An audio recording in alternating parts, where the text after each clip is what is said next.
Let's get nuts. Okay, back. Episode 5. We're moving up in the world. We've got a microphone. 40 quid off Amazon. Yeah, how bad? Yeah, it's not bad. Yeah, because it's kind of hard enough to when editing as well with the sound and stuff. Yeah. But hopefully this will add a bit more quality. Hopefully. Yeah. So we were kind of thinking, what did we talk about so far? Yeah. What the fuck are aliens? Yeah. Aliens. You love an alien, John. I suppose I'd say since I was kind of like 18, younger, I'd say I was just kind of going through bits and I kind of be obsessed for aliens for like maybe a couple of weeks, get out of it and just get sick of it and get back into it then. Yeah. And what did I say in The Godfather? Just when I think I was out, they dragged me right back in. Yeah. You're the latest kind of one, the Miami aliens. Yeah, well, how long ago was that? About 6 months ago now? I'd say so, yeah. Yeah, because we were just talking about that there the other day. Yeah. And I'd completely forgotten about it. And it was such a massive thing at the time. In the sense like that, like when you see the aerial footage, there must have been like 200 fucking police cars. It was fucking crazy. So and again, like the official story, or do you want us to not to believe it? The official story was that it was a shopping mall and there was a riot between kind of teenagers or something. Were they stealing from the shops or? I think it was just a brawl between among a few teenagers or so. That's what they told us. Is that the story is? Yeah. But as you said, it was hard to count how many cop cars, but hundreds, and they blocked off all the roads and it's crazy. So the only footage that we kind of saw was from the one mobile phone up on top of the roof. Yeah. From someone that was spectating, like an onlooker. And did you see the part where the trees outside the shopping centre and like you could see, I don't know, they must have been police, but they could have been a different fucking organisation as well. But there were flashlights frantically fucking searching through the trees. Yeah. Like what the fuck? And then there was so then there was those witnesses saying they saw fucking huge figures or something. Yeah. And then some people were speculating that they were fucking holograms or something. I don't know. You see that clip of so it's from the same angle again of, we call it the bird's eye view of what was going on. And there was zoom in parts of it where it looked like there was two policemen, we call it policemen, they could have been agents, and they were moving something along. But when you zoom in, look, he looked like he was fucking massive. Yes. Looked like he was fucking 7 foot. Yeah. And then they were like comparing shadows, like, and there was like, no way is this human. Yeah. I don't know what you think of that.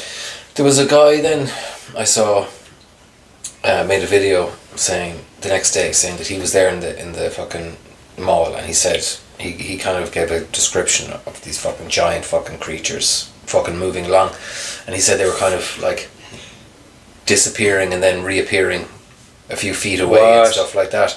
And he said people were saying, why the fuck didn't anyone take any footage of it? He said everyone was fucking panicking, they were sprinting out of the place, there was no one looking at these things and pulling out their cameras.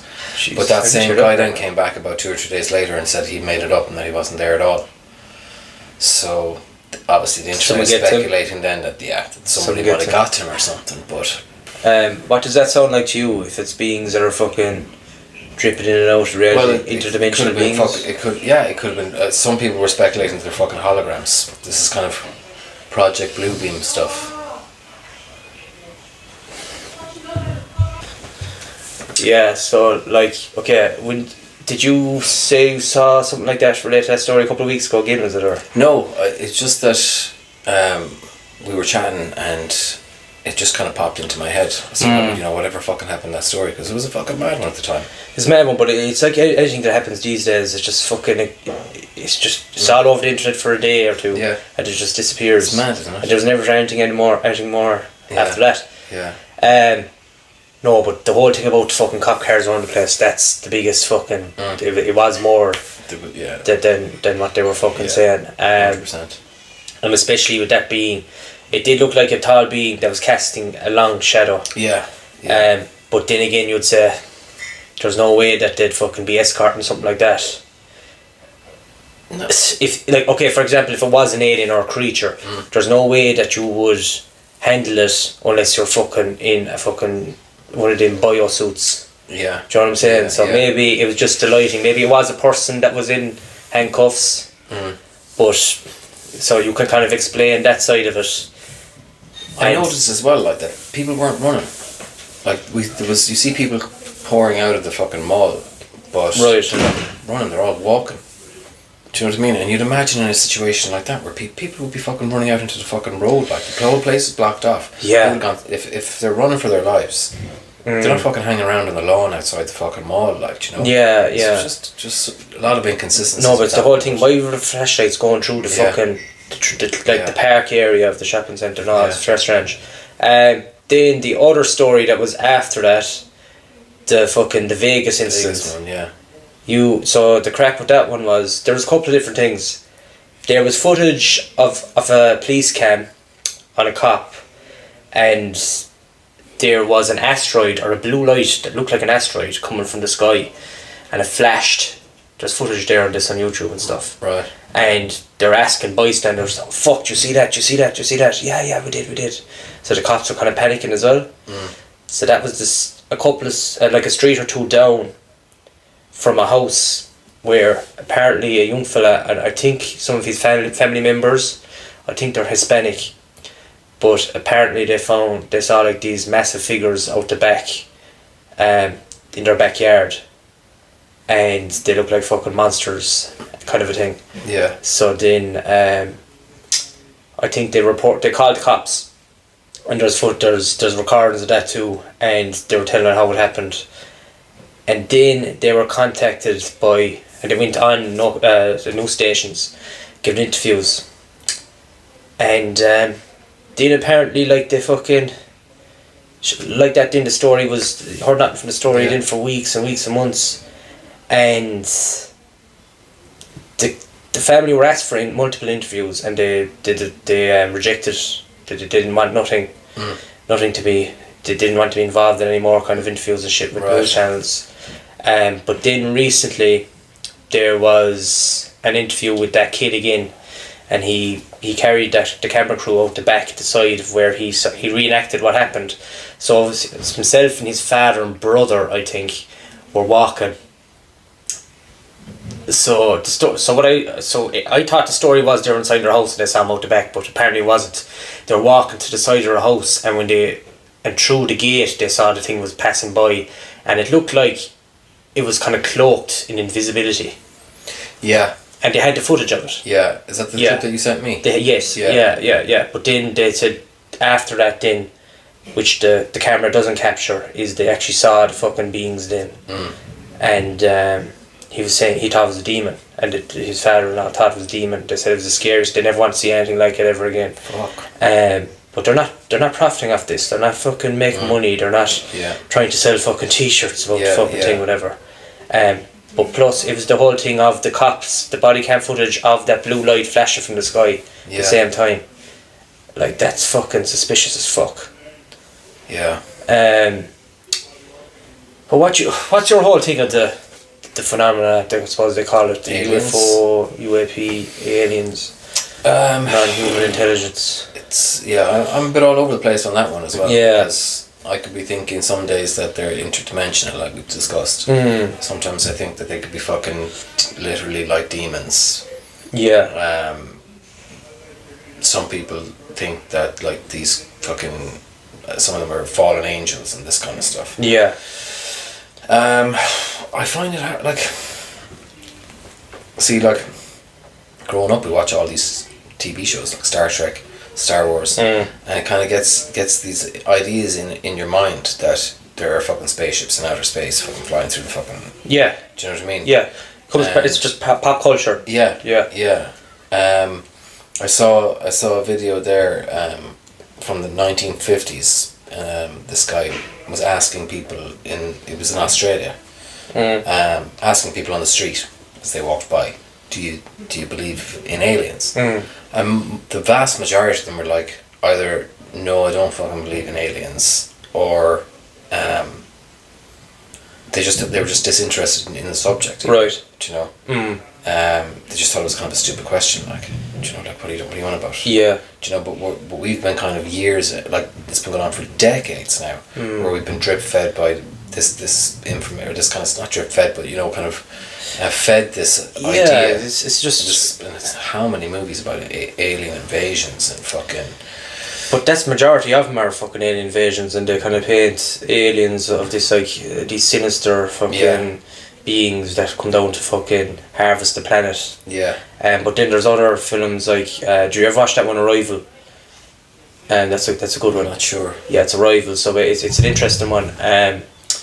So I think it's a Dennis. Is it the guy that directed Dune? Yeah, it is. I think. Right. Dennis Villeneuve, I think is his name.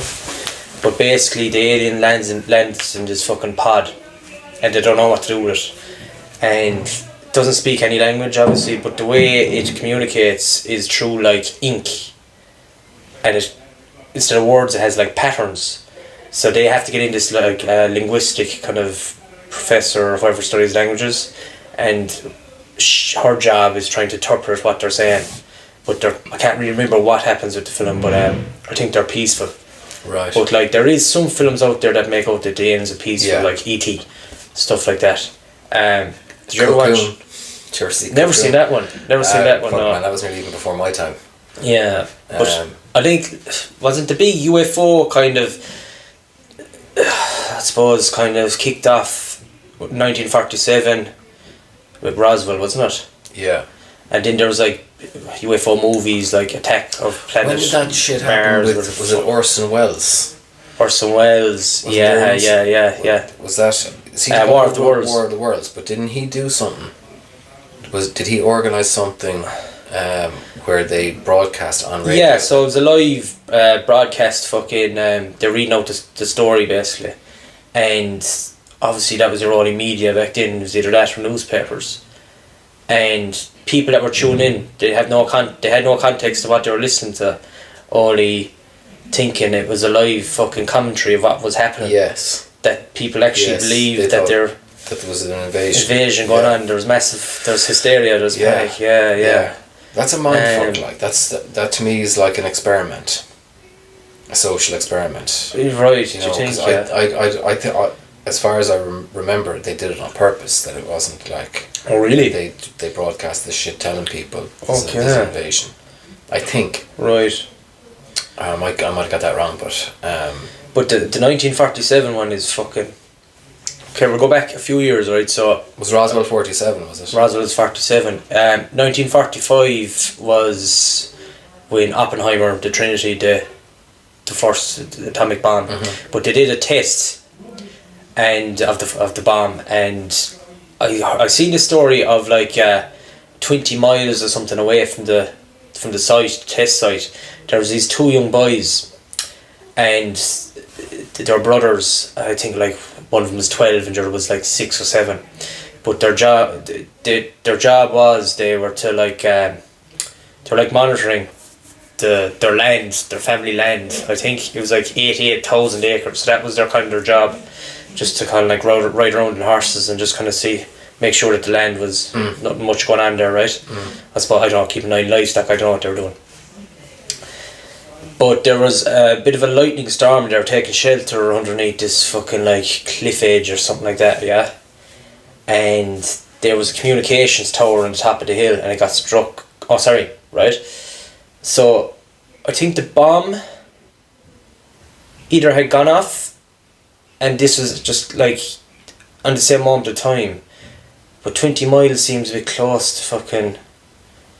to be without having a warning, like, so you surely known that they would have known that that place might have been safe, but I don't know. It was in around the time anyway, like a couple of hours, or maybe it was in the exact time that bomb was being tested.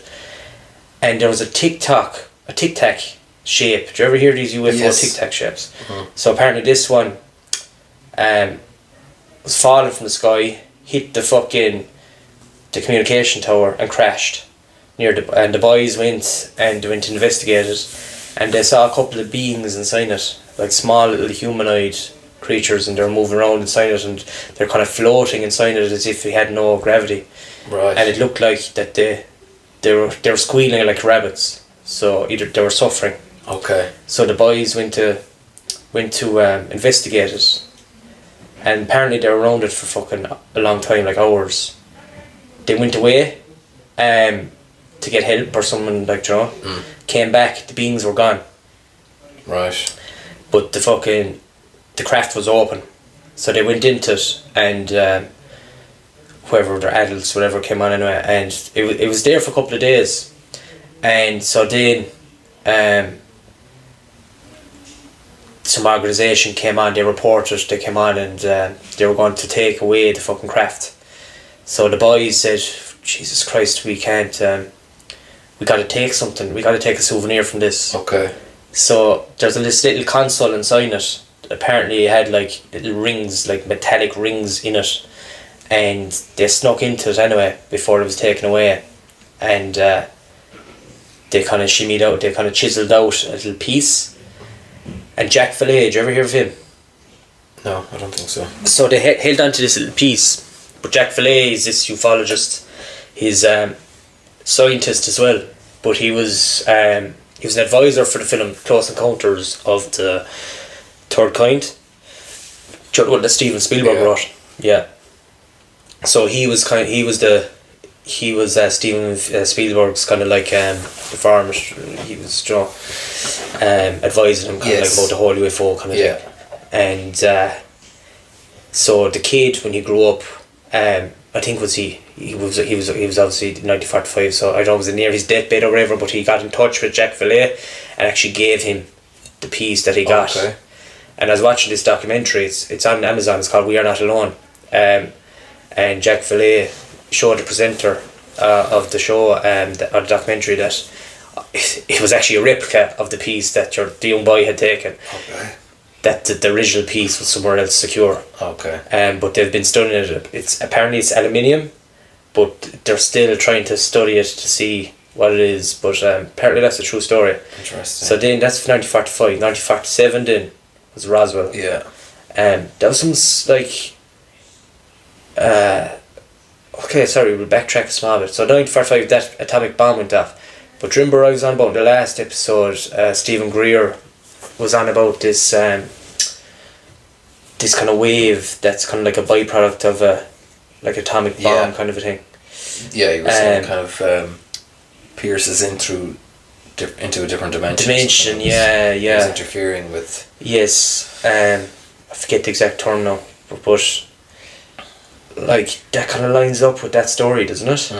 That fucking craft crash landed. Yeah. Did a miss with the navigation or something. Yeah. You know. Yeah. But like, where the fuck did them beings end up from that craft? Yeah. Were they rescued by their own, or were they taken away by some organisation? But 1947 was Roswell. They actually went on the newspaper the following day saying that a UFO had been crashed. Yeah. Then they came back and they retracted that, saying, "Oh, it was a fucking crashed air balloon." Yeah. And they had brought air balloon pieces to a presentation, some kind of like press conference, and the person that was there that actually came on to the crashed UFO, I don't know, he was I think was he a cop, something like that, or maybe just a passerby, but he was at the press conference anyway, and he called absolute bullshit. Is that right? He said what I saw and what was retrieved was not what's on display here. He says that this is absolute bullshit. In the first news report, did they mention alien bodies and everything? There was 3 alien bodies mentioned as far. I'm not sure. I'll have to look that up now. Like I heard some people kind of theorizing that they wanted everybody to believe that there was aliens. Right. And so they came out initially and said, a fucking spaceship has fucking crash landed over here and we've recovered 3 alien bodies. Then the next day they come out and they say, no, sorry, it wasn't a spaceship, it was just it was just a balloon. And that's supposed to be such an obvious lie that the general public were expected to believe that there was a cover-up. Yeah, but like, I suppose you can kind of get away with it back then because, like, as we said there before, you were limited with your media, and your information was limited. Like, it was either word of mouth, newspapers, I suppose books, obviously. But if you pick up the fucking radio, the like Roswell Gazette, and you hear on Monday there was a fucking alien crashed yesterday, and then on Tuesday you read and go, no, there was no aliens. You're not going to, like... So one of the newspapers is the Roswell Dispatch. So I think this was the second one after. It says Army, the title on the main page was Army debunks Roswell flying disc as world simmers with excitement. I'll just have to find the original now. Yeah, so the original, I suppose it was kind of the next day after it happened on the Roswell Daily Record again. RAAF captures flying saucer on ranch in Roswell region. No details of flying discs are revealed. So obviously there was a bit of a chaotic kind of moment where everyone was speculating that these are fucking from outer space. Yeah. So that's probably when they came out with the next headline, stating otherwise. But it's very interesting. The guy that actually found that crash and reported it, like he said, it's absolute bullshit what they showed on display in that press conference. But there's lots of there's the mainstream kind of, well, I suppose main fucking stories that you'd hear in the lore, like the Betty and Barney Hill story. Have you heard that one? Remind me. So Betty and Barney Hill, I have to get the decade. I think it was the 50s. So they were driving in their car, and apparently they lost time, and things didn't add up. And I think Barney, the husband, so they're interracial. I remember, marriage. So at the time that was controversial, like, you know. So I'll have to find the decade. Yeah, so in September 1961, so what happened was they were driving down an empty winding country road in New Hampshire in the White Mountains, and they hadn't seen a car for miles, and a strange light in the sky seemed to follow them. When they finally got home to Portsmouth at dawn, they were far from relieved. They felt dirty, their watches stopped working, Barney's shoes were strangely scuffed, and Betty's dress was ripped. There were 2 hours of the drive that neither one of them could remember what had happened. With the help of a psychiatrist, the quiet couple eventually revealed the startling story. Grey beings with large eyes had walked them into a metallic disc as wide, Betty said, as her house was long. Once inside, the beings examined the couple and erased their memories. Their experience would kick off an Air Force inquiry, part of a secret initiative, Project Blue Book. So, if you ever heard that investigated UFO sightings across the country. The incident would also become the first ever widely publicised alien abduction account and shape how stories like it were told and understood from then on. But apparently psychiatrists, so they were missing time, they didn't know what was going on. But it was like Barney, the husband, had an issue with sleeping, right? So he had gone to psychiatrists trying to sort it out, and it was through that hypnosis or something. That they actually found out, and he was recalling stuff, and then the psychiatrist like, what the fuck is going on here? And that's when he recalled and recounted what was happening, because he had suppressed those memories of it, like. Yeah. But that was fucking strange. Joe Rogan actually unknowingly had the granddaughter of Betty Barney Hill on one of his episodes there a couple of years ago. She was a UFC fighter. Fuck off. Yeah. And he didn't realise. He didn't realise it, so he was after doing the full fucking interview, and then at the end of it, she started talking about aliens. She said, "Oh no, you're mad into aliens. I never told you. I'm the granddaughter of Betty and Barney Hill." He says, "What the fuck? Why didn't you tell me during the podcast?" Lead with that though. Yeah. But that's a strange one. But Project Blue Book then was like one of the first kind of publicised like investigations that were put into like all UFO sightings, and they've apparently, it's kind of the usual bullshit. They closed it and they said nothing substantial was found. So then, like, there's countless stories. Did you ever hear the one with Travis Walton? No. So he's the guy. He was on Joe Rogan actually as well. They made a movie of it, and I watched the movie. Oh yeah, I do. The movie. What's it called again?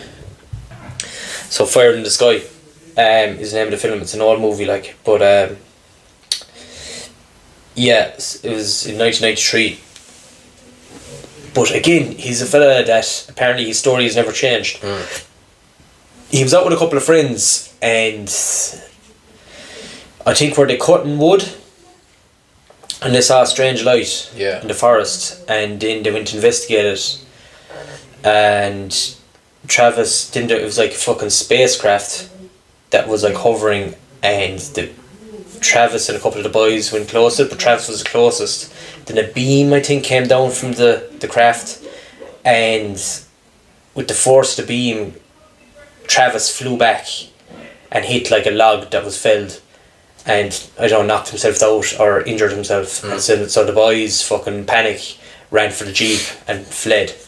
They came back then to find they felt guilty. They turned around and came back and said, we can't leave Travis here. So went back for him and gone. He was gone. The craft was gone, but he went missing for a while. Yeah, he was gone for a few days or something. He was gone for a few days.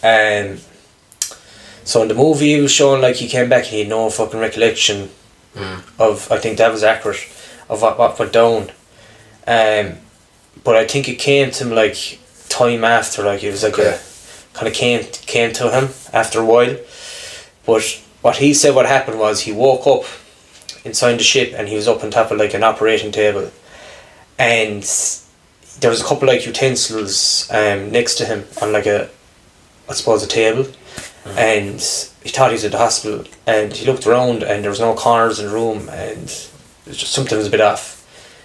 And he looked at the utensils and they were like fucking small little probes. They're like glass kind of, I suppose you kind of call like straws. Like they were like glass straws. They just looked weird. Like he said, what the fuck were they used for? They just didn't look familiar to him.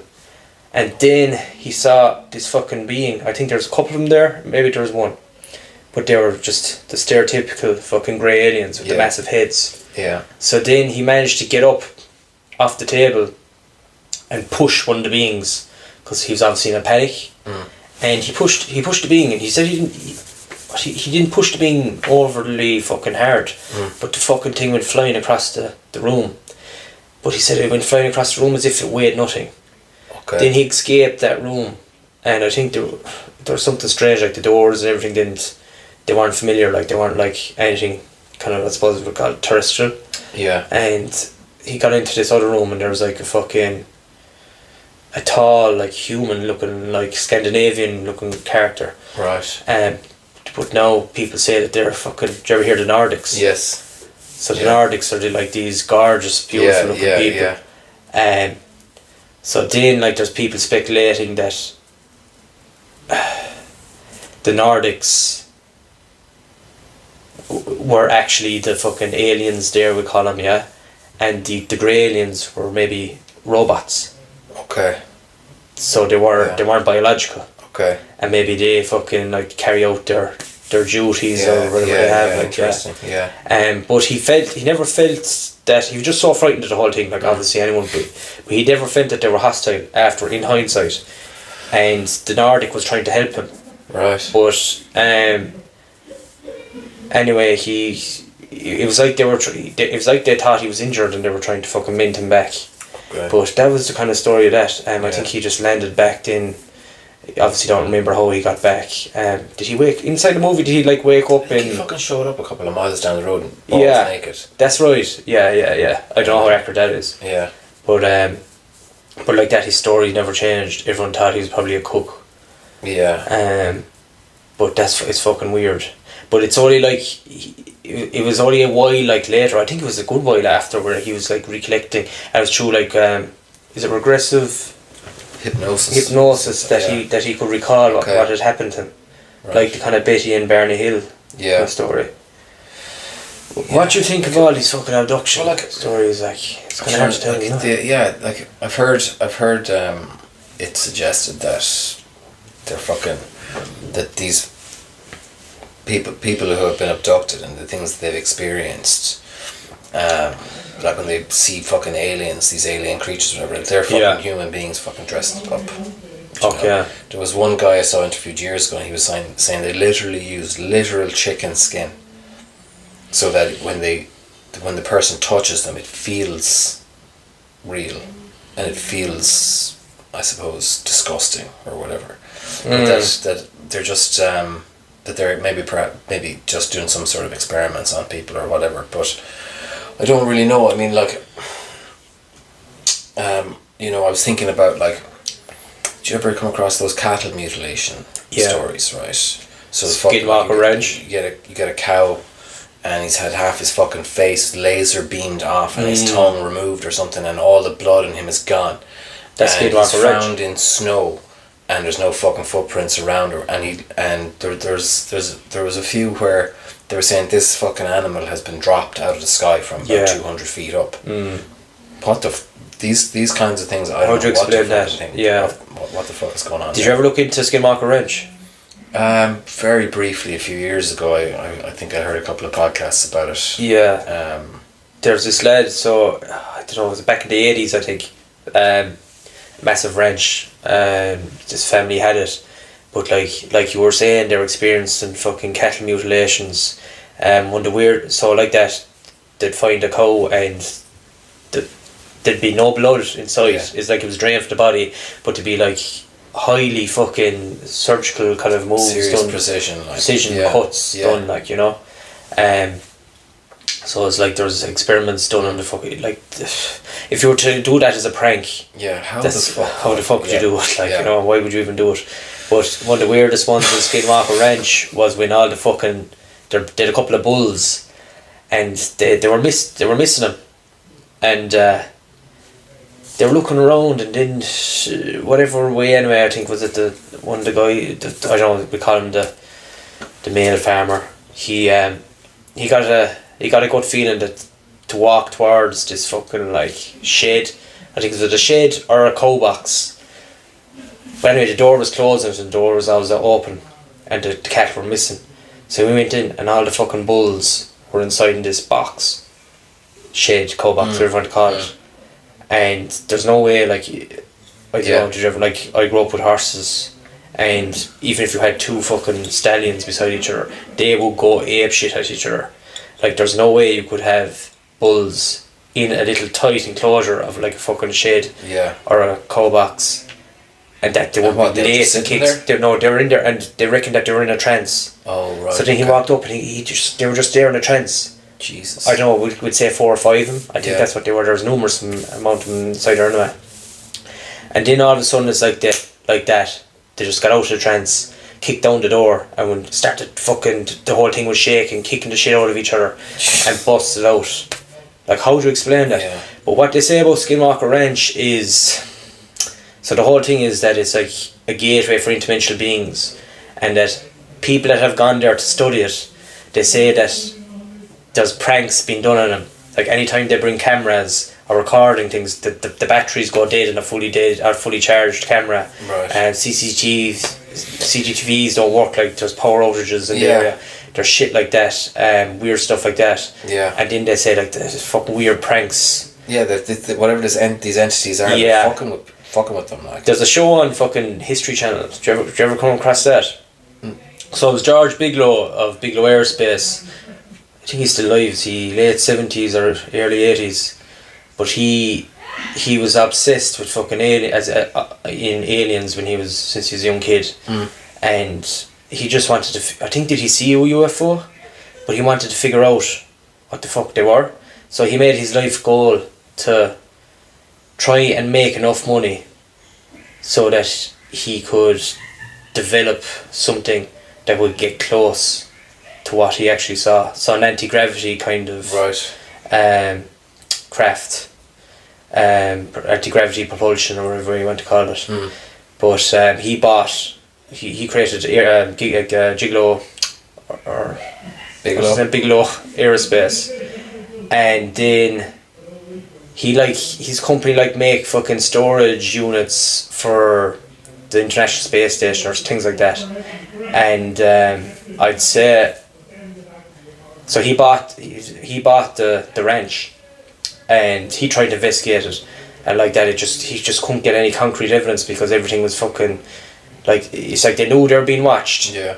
And anytime he either got camera footage of it, like, it would magically disappear off the files, and it was just fucking. It was just so weird, weird. He sold it in, and there was this guy they were doing a series, even but Bigelow had it.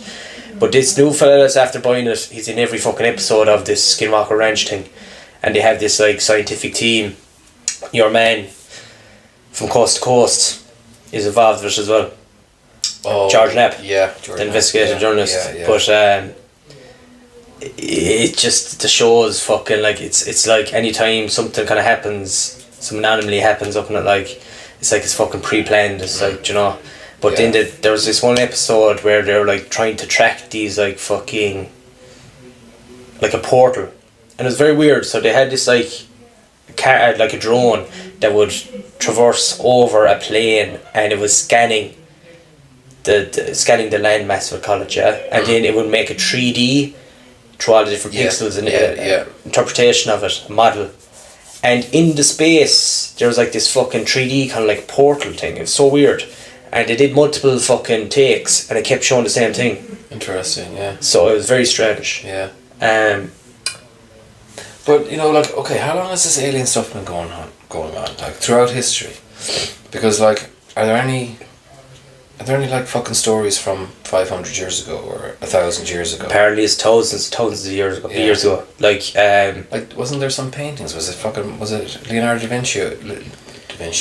Leonardo da Vinci. Yeah, Mona Lisa. Isn't there someone in the background of one of his paintings, like? I think it's at the Mona Lisa looking up at the sky, and I think they even have their hand kind of blocking out the sun as they look up to the sky, and there's a fucking flying saucer in the sky. I think there's a little fucking, like a little black kind of disc in the back of the Mona Lisa. Yeah. I don't know, that could be a different painting now you're thinking of. Da Vinci as well, like there was something in one of his diaries or something that he wrote before, where he said something like, I'm paraphrasing now, but he basically said, when you've been up in the sky and looked down on the world, you it's something that you never forget, and your mind will always wander, and you'll always look up the sky knowing that you've been there, or something like that. He was people were suggesting that this fucker how the fuck did this guy experience this, in other words. But apparently it's been going on for thousands and thousands of years. Like we mentioned it before, the Anunnaki, the whole thing that they're involved in fucking in what would you call it? I suppose DNA manipulation kind of a thing. Okay, so there's the Anunnaki, right? And the Nephilim. Yeah. As far as I know, the Nephilim are definitely mentioned in the Bible, right? Yes. Are the Anunnaki mentioned in the Bible as well? I don't know, but there's there's a crossover between. There's two different schools of thought, right? There's the religious one, right? So the religious one is that a third of the angels in heaven followed Lucifer and started a war in heaven, and God cast them out of heaven into the earth, right? And it's those lads that start, and then according to the Bible, those lads then mated with human females, and produced Nephilim. And those babies grew into fucking giants because they were demigods, right? That's the religious version of events. Yeah. And then there's the Sumerian tablets. Yeah. They're the oldest fucking texts on earth. Is that right? And they talk about the Nephilim and the Anunnaki, and they say the Anunnaki is what you were saying. They came from another planet to come to Earth to fucking mine for gold. Yeah. To pump it into their atmosphere and their planet or some shit like that, and that they genetically modified. Homo sapiens, I suppose. Yeah. You know what I'm saying? Yeah. To create us as good little workers. Genetically engineered or something. Yeah. But did they? Was there any talk about them developing the Nephilim in the Sumerian texts or Sumerian tablets? So I listened there to this podcast, Danny Jones. I don't know if I mentioned that before, but I've told you about that podcast. It used to be called Concrete with a K. He's very big on YouTube, but there was this guy there on recently, Jason Giorgiani, some philosopher. Right. I think he's Iranian, I suppose, is that what you call him? He's from Iran or Iranian. But he was raised in New York anyway. Very well spoken lad. But he went into UFOs. And he was saying, and Billy Carson talks about this as well, like in the Bible, it's not God. The word isn't God, it's God's. Yeah. It's Elohi. I actually fucking looked that up. I think it's the word Elohi or something and like that. It said, no, what was this? What was the line? We will make them in our image. Yes. Not I will make them in my image. It's not God, it's God's. God's, yeah. And that's what all the cultures around the world, they all, like even the Roman or the Greek gods, sorry, they're all gods. And that's the misinterpretation that's been lost down through the translations, down through the years, or down through the fucking hundreds of centuries. Yeah. And like, so you were saying like this whole alien craze, how long has it been going on? It's only been going on decades. But there's been like different stone carvings, like, so you have the Mayans, the Aztecs. They all seem to be worshipping like beings that come from the air. Like they all float on clouds or float on fire. On chariots. Chariots. Yeah. Like, okay, like we call them flying discs. A flying disc was like a flying plate. Yeah. So we're kind of making that. That's where the comparison thing came from, isn't it? A chariot. They'd obviously no car. They'd no aeroplane. Yes. They'd no craft. Yeah. They'd nothing to compare that to. So that the best thing that they compared to what the technology they had was a chariot. Yeah. Like, you know, so a cloud, they'd obviously no fucking, so it was a cloud for them. Yes. You know, so they were obviously based on understanding of what they had, comparing to that way. Like, so I think it's very strange that they've, like, throughout the world and throughout cultures down through generations and through millennia, that these fucking godly like beings coming from the sky. Yeah. But that's what it's like, these Nordics, like, that they were saying, like, they. So did you ever hear the one of George W. Bush? So apparently George W. Bush, so he was the head of the CIA for a while, yeah. George Senior. Yeah, he was. Yeah. I think he was head of the CIA when fucking Kennedy was killed. Yes, he was. I'm not sure if that's true. I think he was. Yeah. But apparently he met with aliens. Right. And he made an agreement with him for technology, and in turn these aliens, Nordics, is what this Giorgiani guy on this podcast does. He speculates, and apparently by him he has proof. It's always like this. They said I've proof because this fella taught me this. That's what I can't. That's what doesn't sit well with me. Like it's never I fucking saw this. Yes. Or I seen it. You know, it's always someone they knew. Yeah. But that could be disinformation shit. But the story is that he made the agreement with Nordics, for technology, and in return, they'd be able to infiltrate, basically, the population and the government or whatever. They have kind of like, what's the words, I suppose, marching rights kind of a thing in the operation of the whole, I don't know, kind of generational kind of workings of society. Right. So then they speculate as well, like, that governments have made agreements with these fucking alien races that they can come to the planet and that they can abduct whoever they want, and in turn they get technology. So this goes back to the Stephen Greer thing, like, it's like, okay, if they have this technology, where the fuck is it? Okay, these Ukrainian wars going on, how come the Americans aren't test piloting any of their fucking advanced craft if they have it? One of the big things about war is money. So like, if you have a weapon, you just press a button and you end the war. There's no fucking money in that. So I don't know, but I think that's a lot of what Alex Jones was saying about Trump, and that he's going to cost them trillions. Because he's not going to be their little warmonger.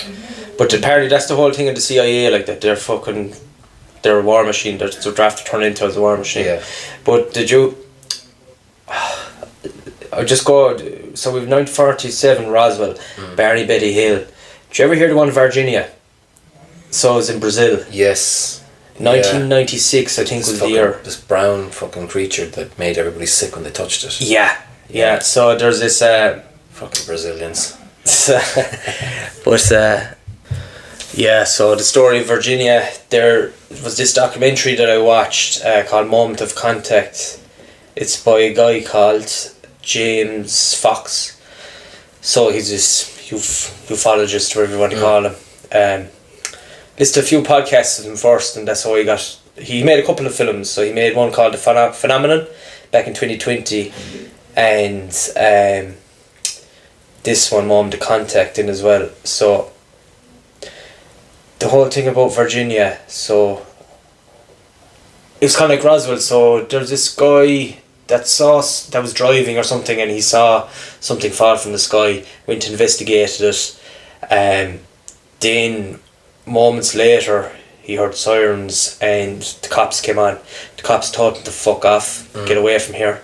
He wasn't going to do it. He says, I'm after finding this. He says, I'm staying here. And they were threatening him, and apparently they pointed a gun at him and threatened him they were going to shoot. So he left. And inside the documentary, James Fox got a hold of this eyewitness, and he was trying to show him where it happened. So they were driving down this old road, and he wasn't there since that incident, and he said, fuck it. They were after driving the road. He says, I can't see where it is now. I can't think where it was. And obviously this is in Portuguese, but so then he said there used to be a small white house here, and that's where his point of reference was. So then they drove down the road, and your man was just in his own kind of world, like he was trying to think where the fuck was it. So then the house wasn't there anymore, so then he drove down the road, and then they got out of the car, and your man just started sprinting, and he just went down the ground, and he started like fucking touching the ground, and he broke down. He says, this is where it was, this is where I saw it. He broke down in tears. Yeah. And like they were even saying it like fucking hell, if that man's making up shit, why would you have that fucking emotional outburst like that? Yeah. And so the story was that was fucking they recovered the craft anyway, and apparently there was multiple different crashes, and then there was aliens, them beings that were caught wandering, and then through a little town of Virginia, and then there's 3 girls that had walked through this little way. They were taking a shortcut home or something, and they saw this being leaned up against the wall, and we might put it up there on the podcast in the end as well. Just a picture of this like artist rendition of what they saw. It's like a brown skin. You said it, a brown skin with like red eyes. Yeah, or black eyes, something like that. And red eyes. Yeah, red eyes, and it like looked frightened and was leaned up against the wall. And I think the one of the girls kind of stayed and looked at it or something, and the other 2 were kind of running off, and then she kind of looked at it, and then she kind of went in again. But she said just from what they saw, they were obviously scared of their shit. Yeah. But the thing just looked so frightened.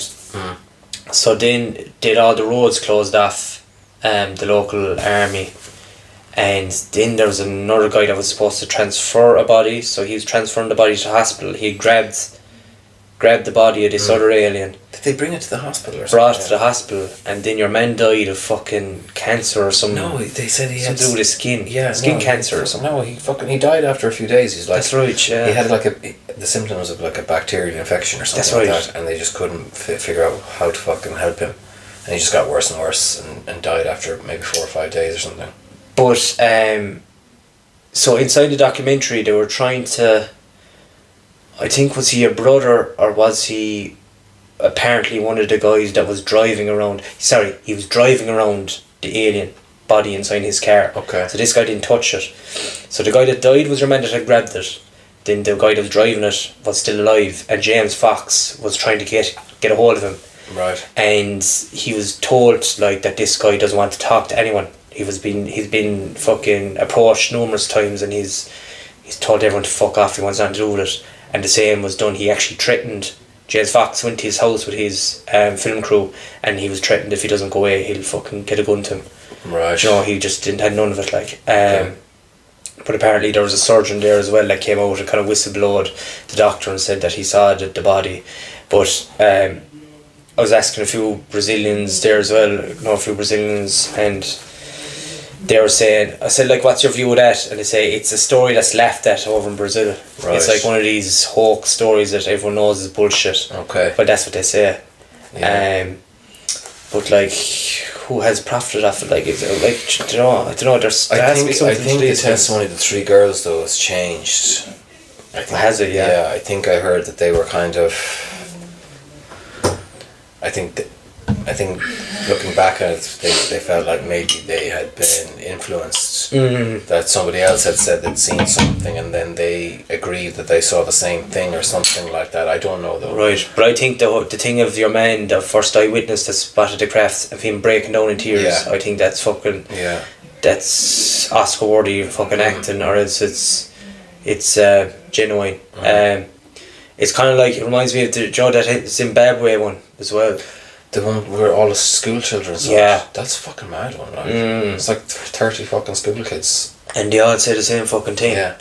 This alien was An alien fucking spaceship just fucking landed outside the school. And what was all the message that they all kind of say?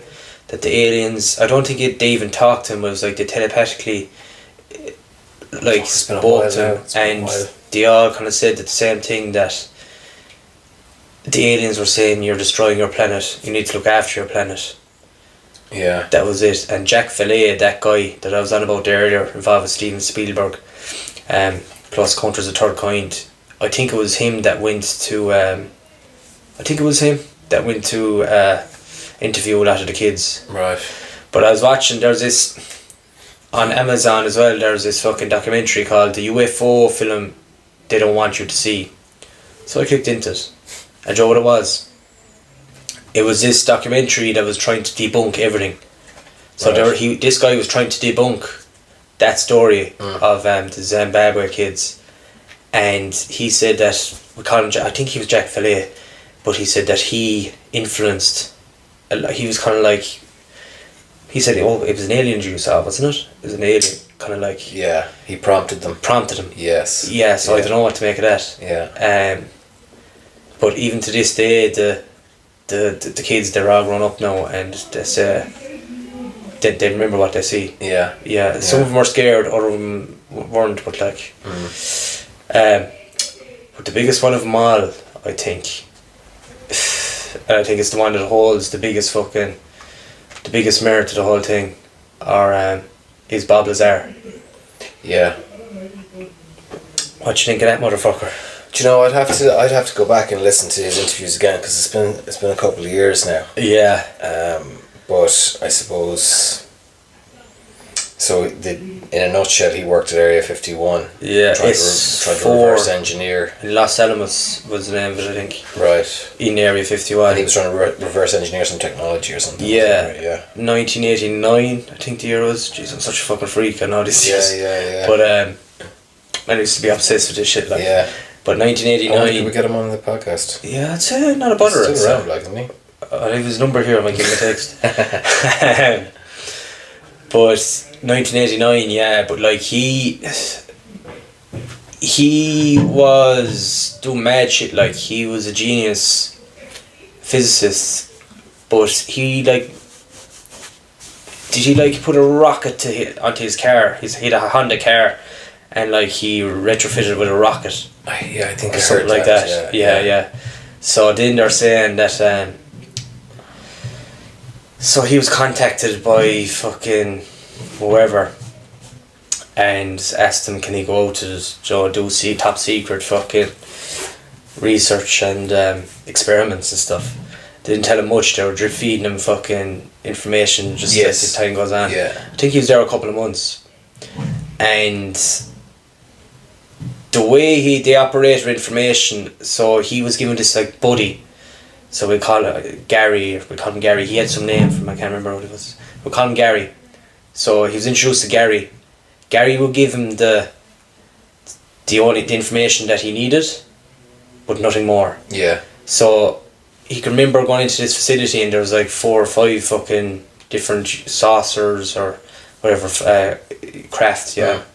And he was never told where they came from or anything. He was just told find out what you can find out about that craft. So he was in the propulsion kind of area, so it was all compartmentalized. Yes. And he says that he's not sure, but he remembers passing down one day down this corridor to go work on the craft that himself and Gary were working on, and he thinks that he looked into this room and he saw like he thinks it's an alien body, but it was just on a glance. It could have been a small child or someone sitting in a chair, and there's a couple like scientists around him, around the person. Could have been an alien, or could have been a child, or it's a small person. He can't say for sure, but like he said it couldn't really be staged because they were working with this like this material then, so they were like giving material himself and Gary to work on, and it was like anti-gravity, like so anything around it would kind of like float.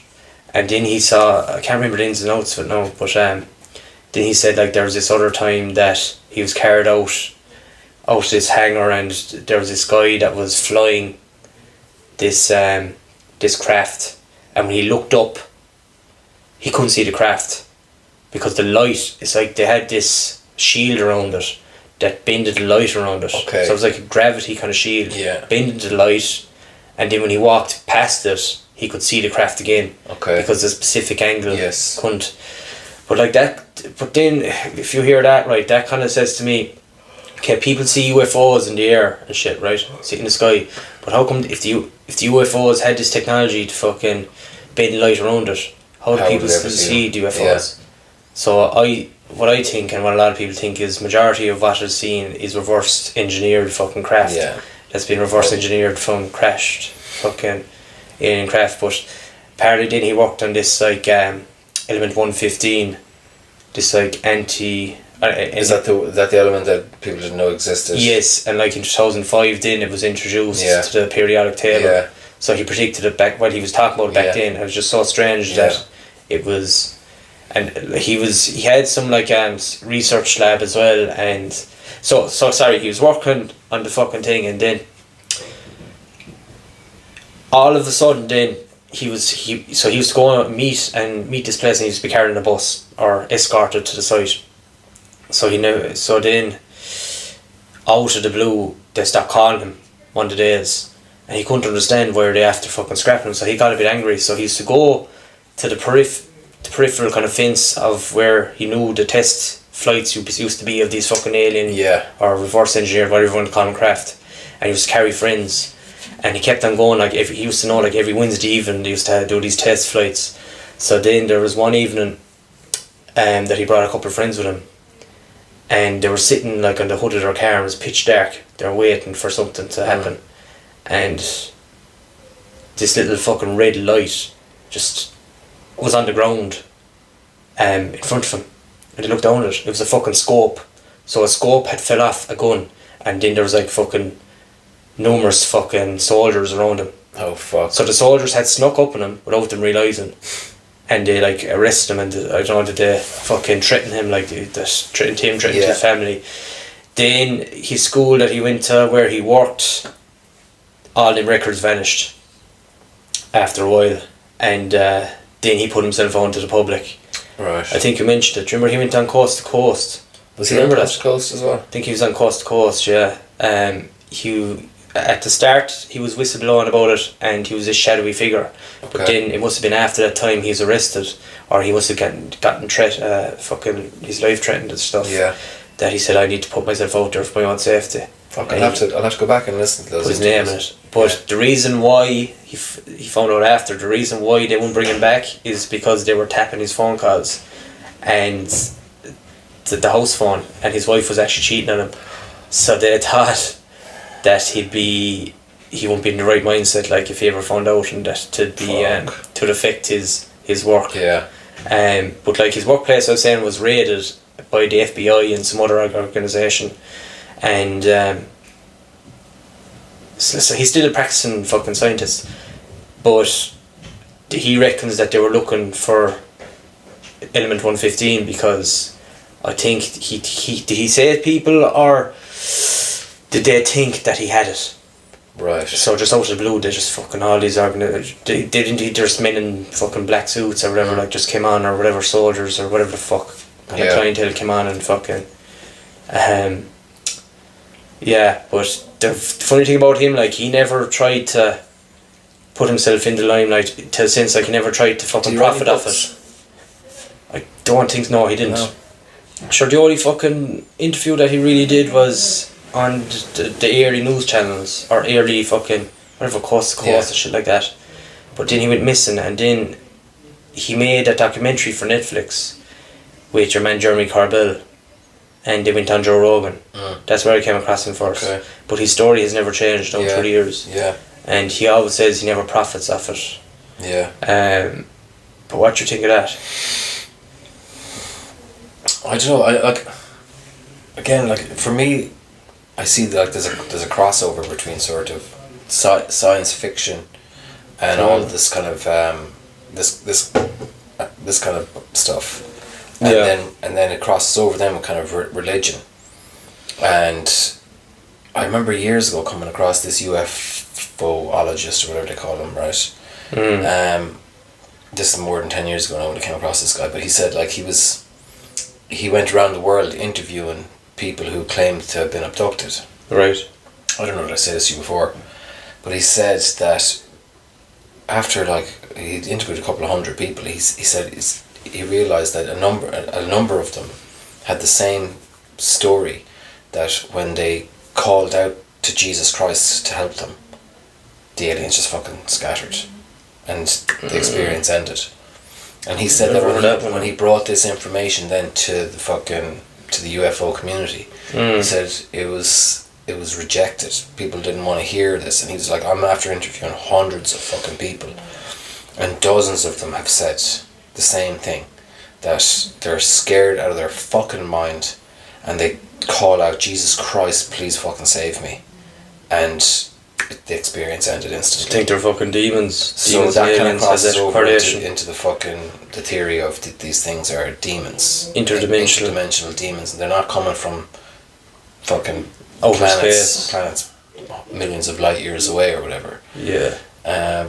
But then there's a theory as well that they're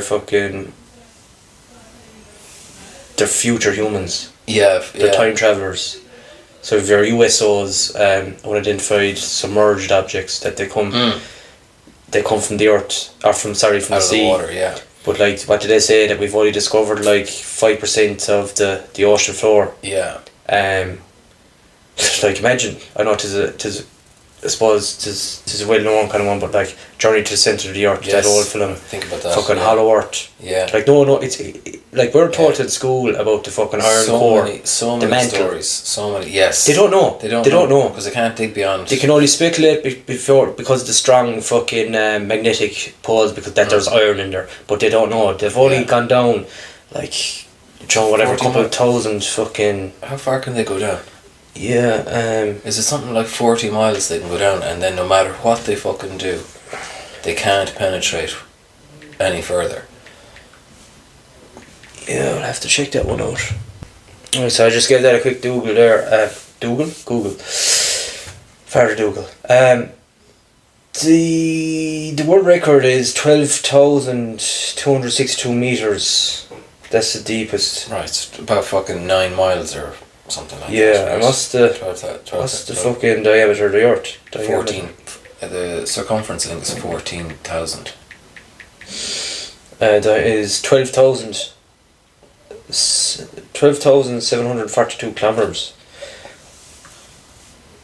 Yeah. It's the circumference of the Earth. So we've dug down 12,000 metres. No, how many metres? So 12,000 metres we've dug, that's the deepest. Right. That's 12,000 kilometres. Yeah. Is the diameter. So 6,000 kilometres diameter. So it's fuck all basically. Yeah. And they're only speculating. Like, when you're in your junior cert science and they show you the layers of the Earth. It's all... no one's fucking been down there. Speculation at best. It's an educated guess, but like, it's not a certainty. But like, that's it's a fucking certainty. See, that's it. But like, time travelers, and that's the whole thing of Antarctica as well. So I was listening to this guy there, I can't remember who it was, But they're saying like that our archaeological digs where we should be focusing is Antarctica. Right. Because they reckon that a lot of fucking investigators reckon that the likes of your Atlantis, this advanced civilization that apparently existed, that they resided below in Antarctica, and these time travelers or UFOs, whatever you want to call them, were below there in Antarctica as well, because they know that our civilization don't go there basically. And that's, if you actually dig under the ice and stuff, that's where they say like all these fucking advanced kind of technology is going to be found. And that's, it kind of links it all together with all these pyramids and all around the fucking place. Yeah. But like, I don't know what to make of the whole lot. Like that 2004 fucking David Freer Tic Tac one, there's another one. Do you know, we'll have to go back to, do you ever come across a guy called Richard D. Hall? He only popped into my head now. No. He used to be on like on the Skybox back in the day. He was on like channel 200. He did like one of those kind of rinky dink channels, and he was big into this stuff. And geez, it'd be worth going back now and going through his stuff, because he was big into aliens, in particular sightings in Britain. Okay. And there's a lot of stories there, so it'd be worth fucking looking into them. It's been so long since I went down the fucking alien rabbit hole now. Yeah. My memory on all this stuff is fairly vague, but yeah, I don't know. Like, I mean, things, stories like bases on the fucking moon, bases on the dark side. Dark side of the moon. I don't, honestly, man, as usual, I don't know what to fucking think. Did you ever come across that the bell that the Nazis had developed? The bell. So yeah, it's like this fucking UFO kind of like this kind of a bell. If you Google it, like, you would actually might put up an image of that as well indeed at the end. Because the Hitler and those boys were into kind of esoteric shit, occult stuff, looking for the Holy Grail, and they had a base down in Antarctica as well. So it was in this, that's what they say. Yeah. Sure, Admiral Byrd. That story. That's a fucking mad story. That's a mad story. So Hitler's anti-gravity machine. Right. We'll put up a picture at the end of it actually. Yeah. But there used to be, like, watching Indiana Jones. Like, do you remember all the Nazis that were in that, and they're all after the fucking the Holy Grail. The Holy Grail, and weren't they after the what's the name of that box? I know what you're saying. Ark of the Covenant. Yes. Yeah. But they were always trying to fucking make their way to rule the planet, and they were delving into the occult. And did you ever see a movie called Hellboy? Yeah. What if I haven't seen it all. I watched the first fucking 10 or 15 minutes of it. The original 2004. The first one. Oh, watch it, man. The second one is brilliant as well. Is that right? The Golden Army. It's brilliant. Ron Perlman. They brought him through. It was Nazis that were opening a portal. Yeah. Isn't that right? Man, watch that film. That's fucking brilliant. Is it good? Yeah. I watched about 10 or 15 minutes of it, and I just. It's so they opened up this portal, and it opened the gateway to hell, and then out comes Hellboy. Yeah. That's very good. They're remaking it at the minute again. They remade it a couple of years ago, and it wasn't great. But they're after remaking it now, and it's like a lower budget kind of film. The trailer was out a couple of weeks ago, but it doesn't look hectic. But we'll see. But the fucking Admiral Byrd one is a strange fucking piece. Like, do you remember he was on some talk show? Was he? Yeah. Or some interview on the television. Yeah. And he was saying that there's a lot more land that what we're told, and what is it? He said there's a landmass the size of America, North America, United States. Yeah. In his words, on the other side of the South Pole, as you're traveling from, we'll say, Peru, South America. Right.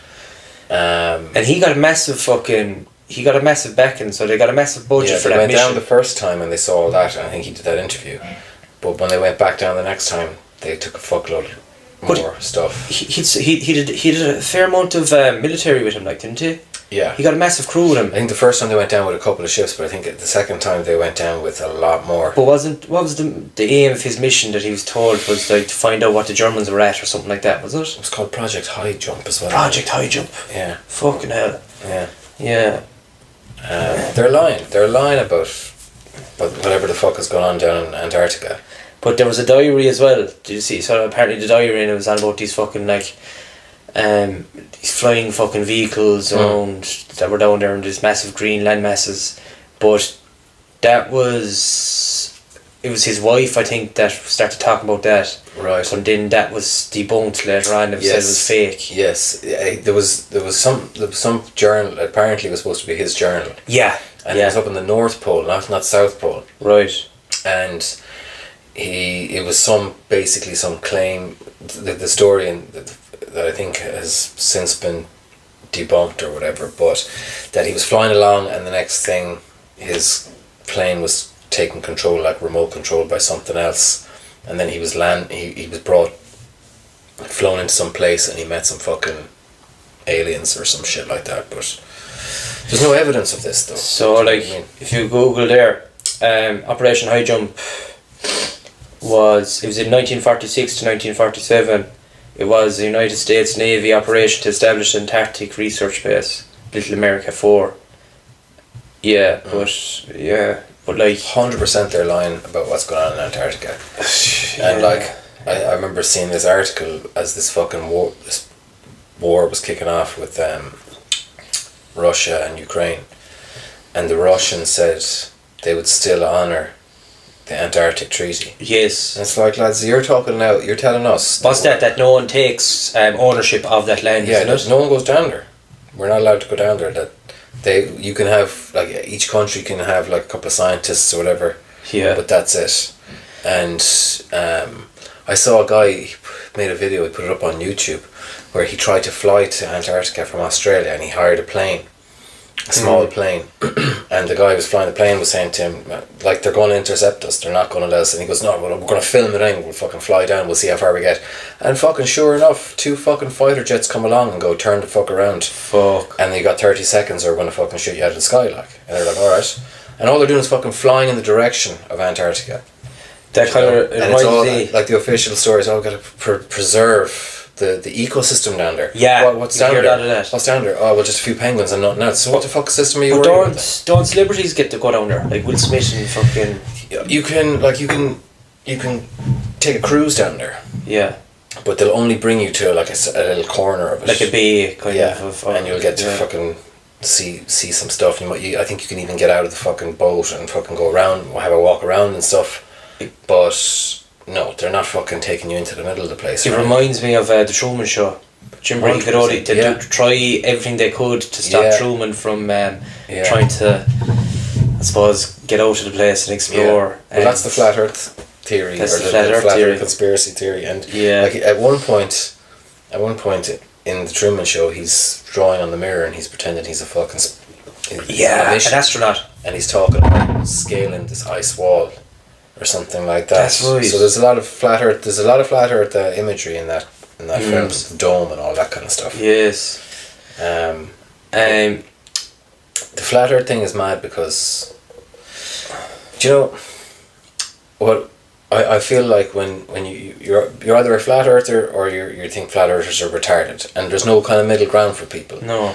And the people who think the flat earthers are retarded will never acknowledge that there's some fucking weird things. You know, like they're fucking slipping it into movies all the time and stuff, you know. I don't know where I was going at that point. Yeah, but look, we'll come back to it again. Yeah. We must dig deep into that topic one of the days. Yeah. But, sure, like, it was taught in schools for years as well that the world was flat. Sure, it was believed, there was a lot of texts that the world was flat and everything, and I seen a clip of this lady before as well. She was in a nursing home, and this lad, he was a flat earther, and he was asking her what you remember learning in school, and she remembers as part of her curriculum that the world was flat, and I think it was in some religions as well that they thought the world was flat. That's obviously before fucking satellites and shit like that. But just going back into Antarctica, right? I was over in Lanzarote there last Christmas, and just by chance got talking to these two lads by the pool, and they were part of the fucking British Navy. Right. So they're I think were they off.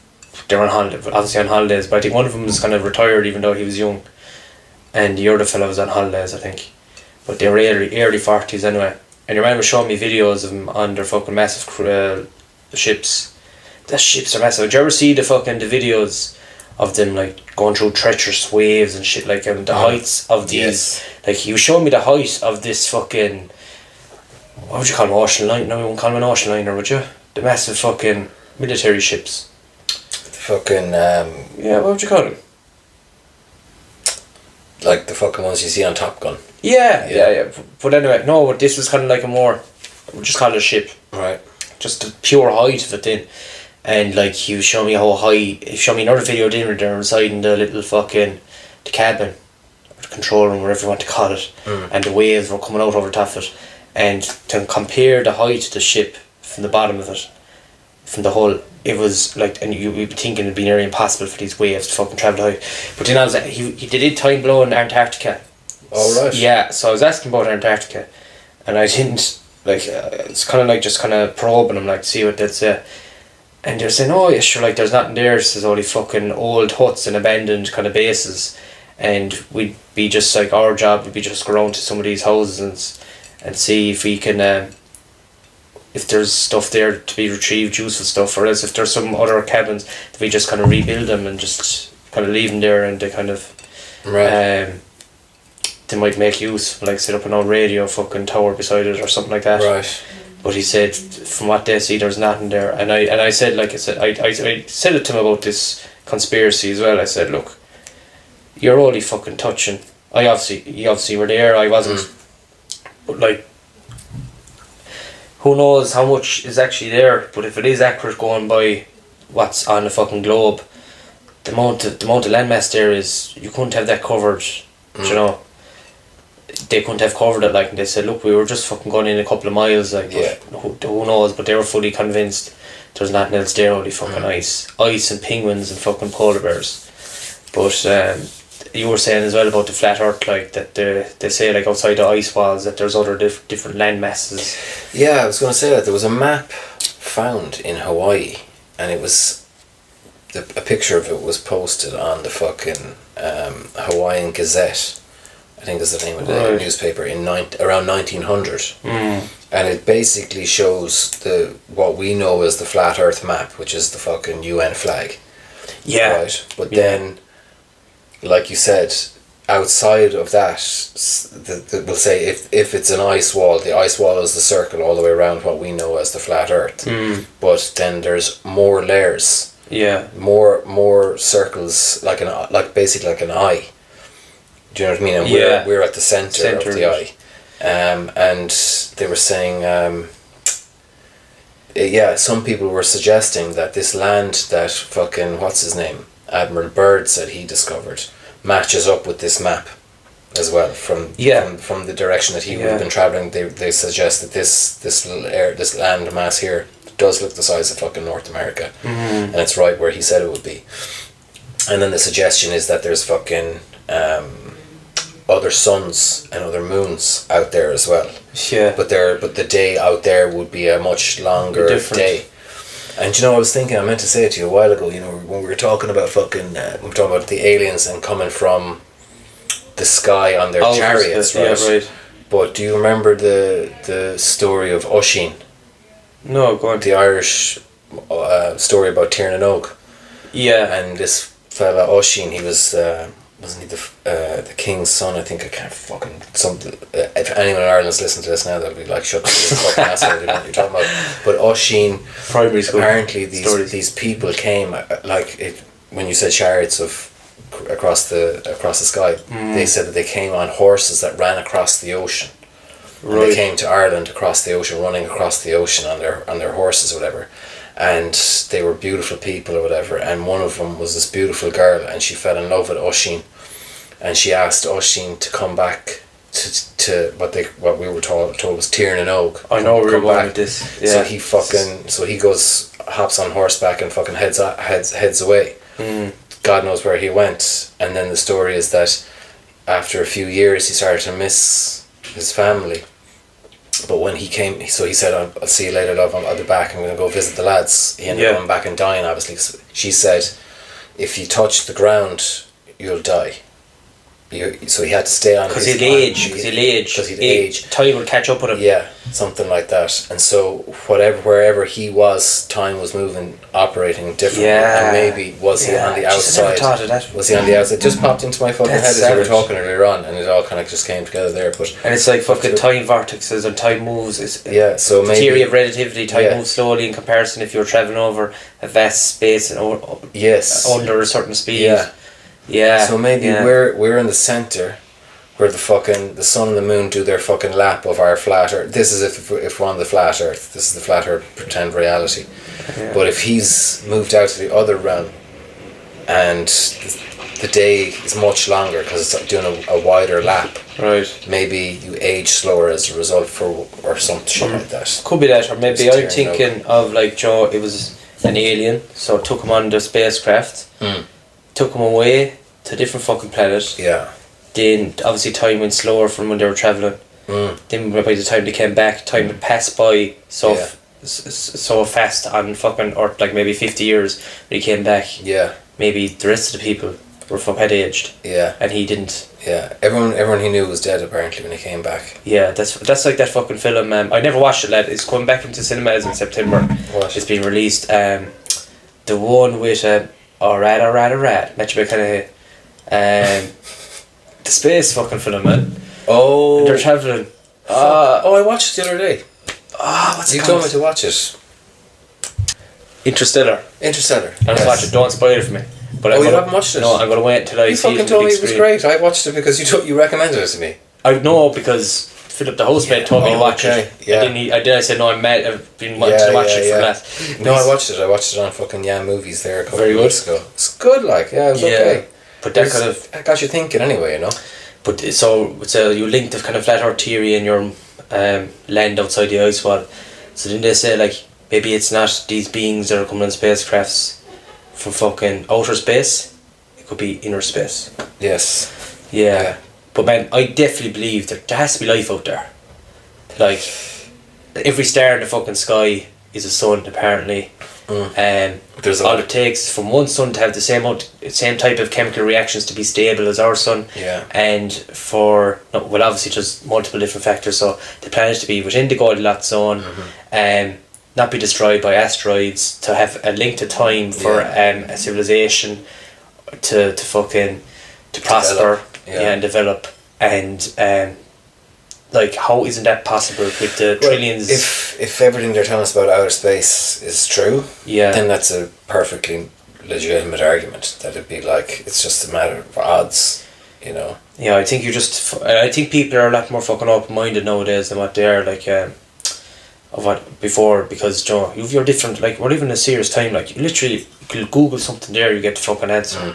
Like the amount of different fucking resources you have for information. Now it's not always the right information, not disinformation out there, but people are a lot more informed than your fucking radio channel that used to tune into, or fucking weekly newspaper. Yeah.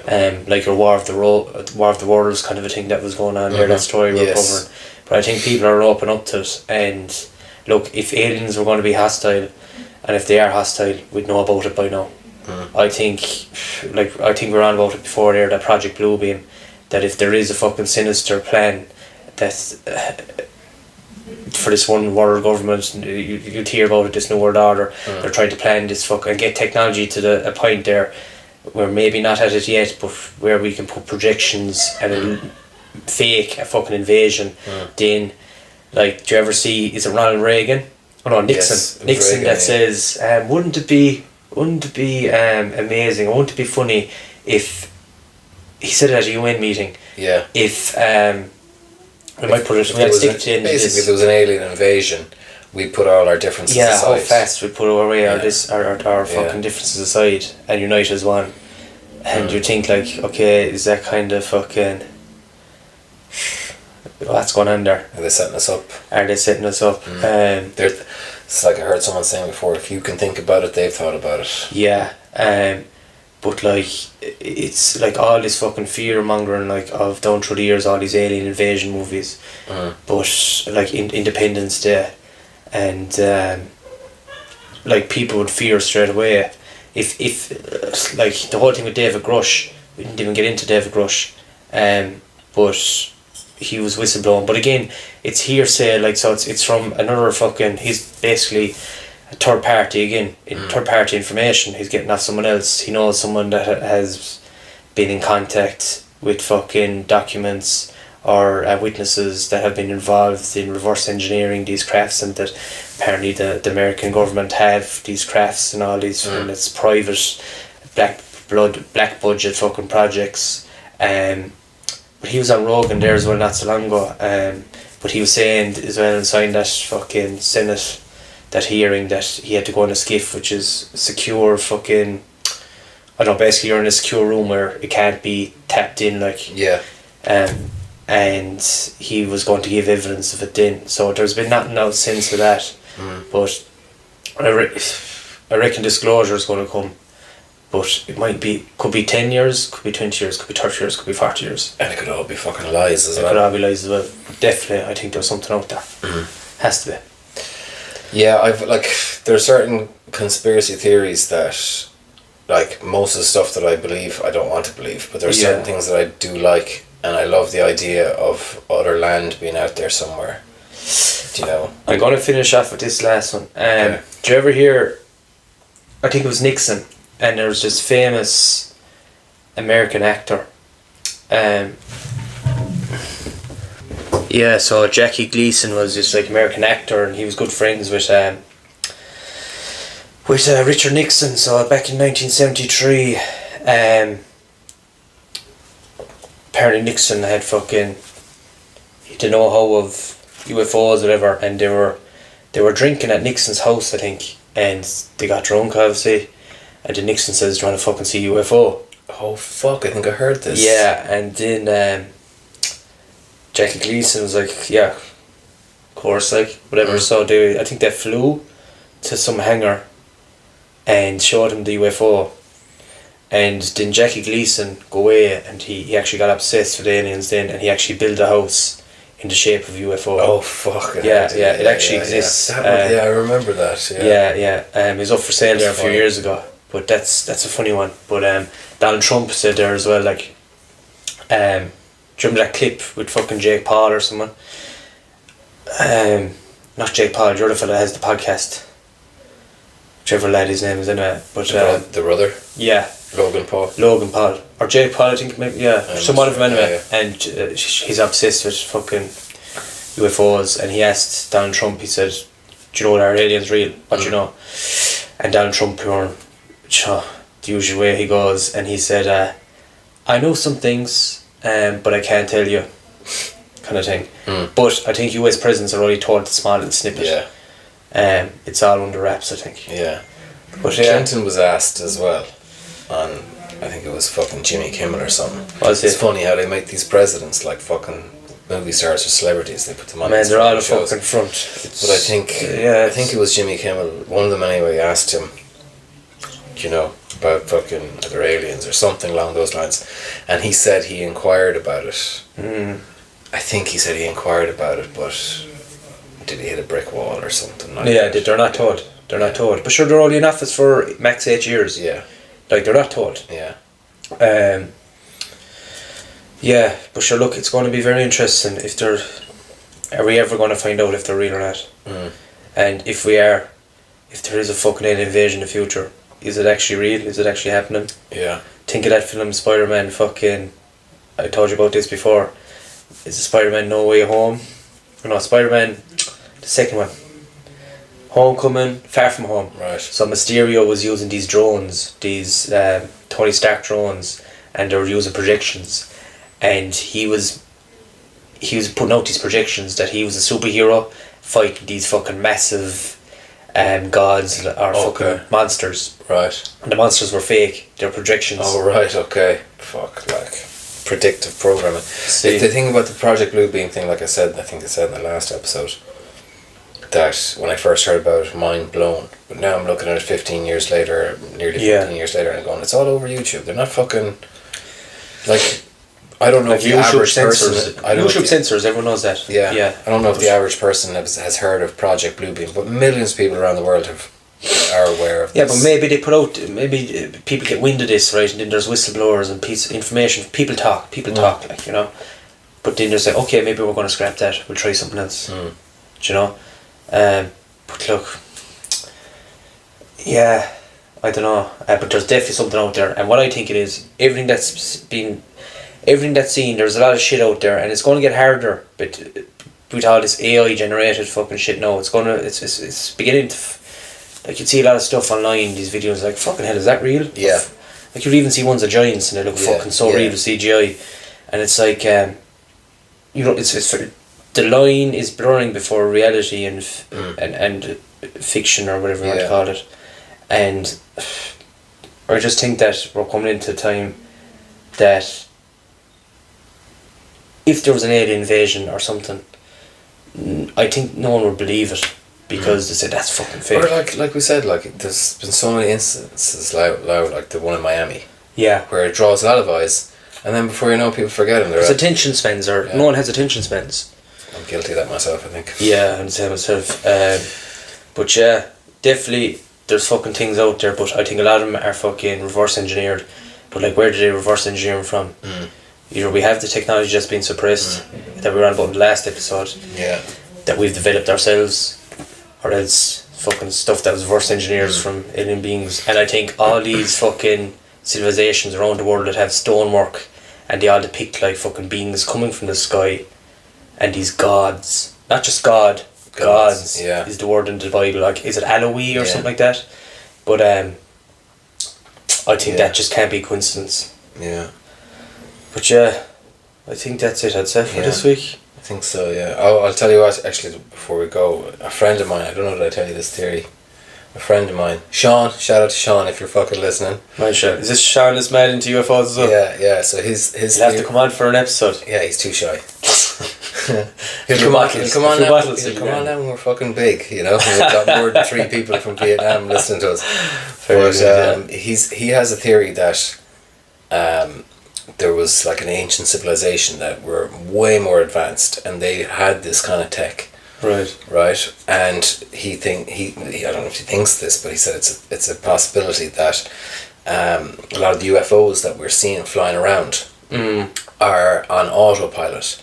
So imagine a civilization that said, well, we have to have UFOs checking fucking weather or checking fucking seismic activity, so these lads will pop up, they'll fucking do a little lap of the earth or whatever and bring back the information. But that civilization was destroyed, maybe it was destroyed during the Younger Dryas situation or something. 12,000 years ago. And these fucking things are still programmed every so often to fucking come out from their underground or under ocean base and fucking fly around and take the scans and then return and upload the information or whatever, but there's no humans behind it anymore because they got...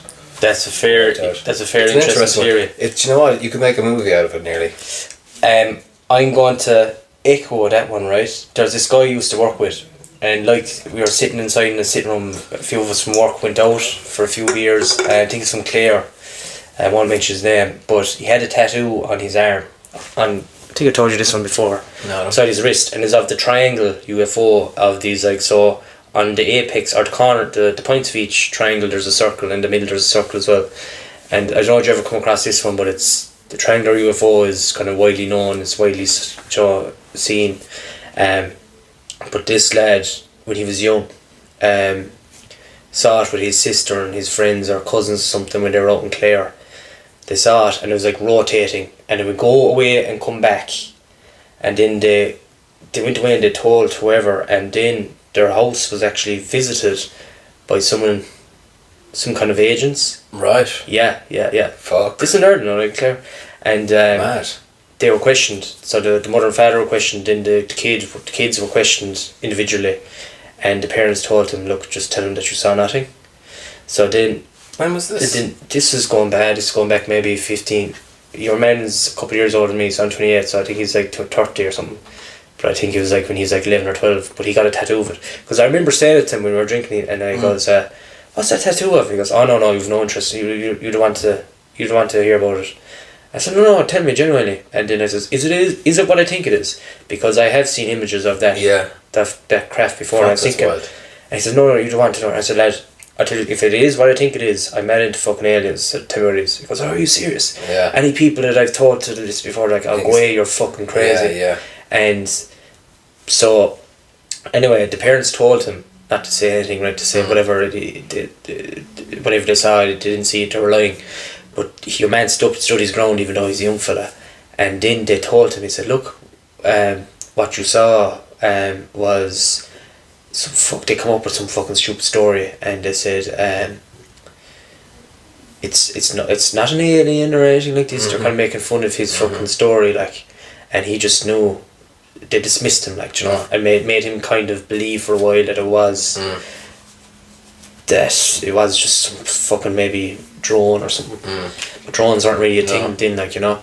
So then he did research into it, and what he reckons is, like your friend Sean, that maybe that these fucking crafts that are seen, this exact triangle craft that is seen around the world, are these fucking drones that were either made by humans or made by, like, surveillance drones. Like, we'd send something out to another planet, apparently, to test the fucking planet, whatever, and check terrain and stuff, that is left off here, and it's just been going on a fucking journey.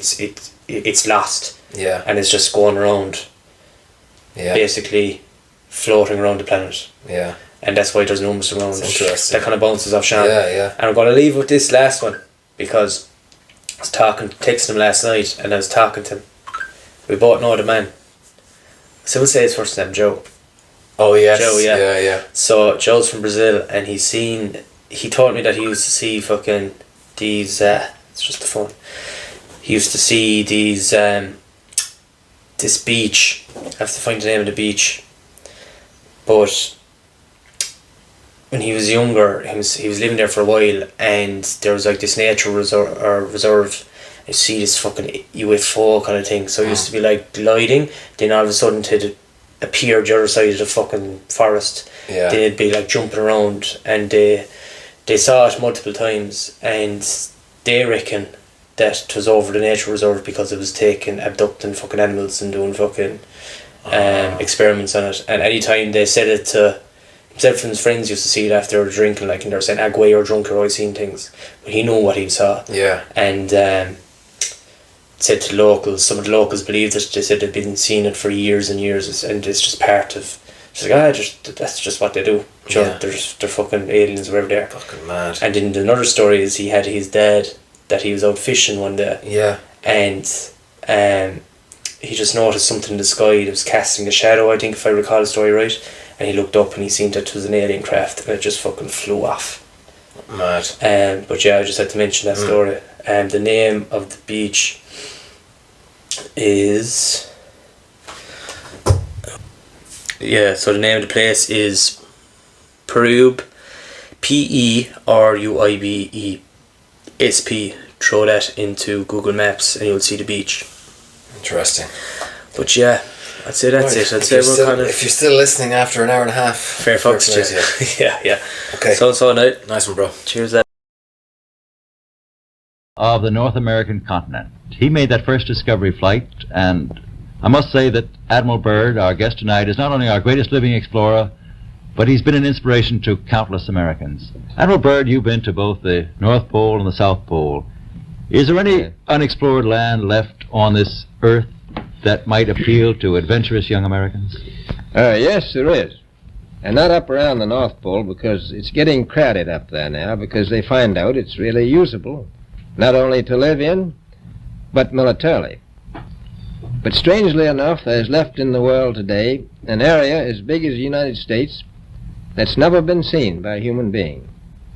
And that's beyond the pole, on the other side of the South Pole, from Middle America. And I think it's quite astonishing that there should be an area as big as that unexplored. That's a tremendous So challenge. there's a lot of adventure left down at the bottom of the world. Admiral, do you hope to see that? I do.